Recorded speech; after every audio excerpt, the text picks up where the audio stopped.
arkadaş. Senin hemen gibi kablolar şeyler çıkmış ha. Fiber optik miydi bunlar? Ha. Öyle. Bak bu ancak gel ya. Senin var ya. Görüyor musun?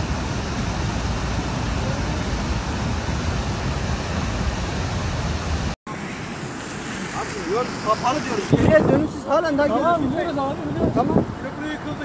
Yıkıldı mı? Yıkıldı. Tamam dönün. Dönün abicim. Dönün. Dönün. Abi görüntü alalım dedim ya. Evet, haber değil, haber mi aldın?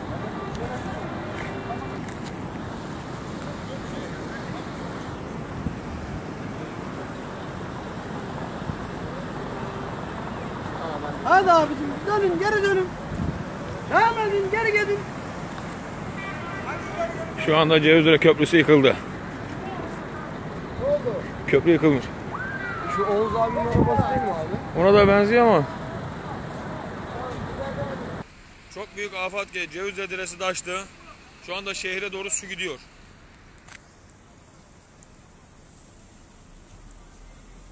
Şu anda burası bizim liman. Liman kavşağındayız. Her iki taraftan arabalar suyun altında kalmış şeklinde. Ünye tarafının köprüsü yıkıldı. Yukarıdan Cevizire'den aşağı sular geliyor.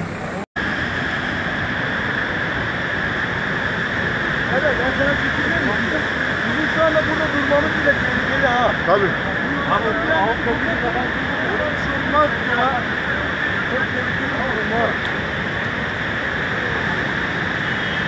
Köprü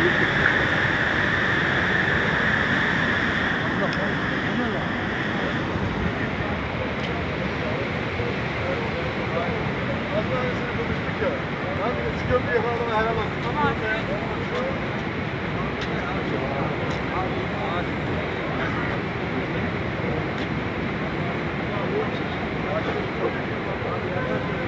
Fazla yanaşma Selver.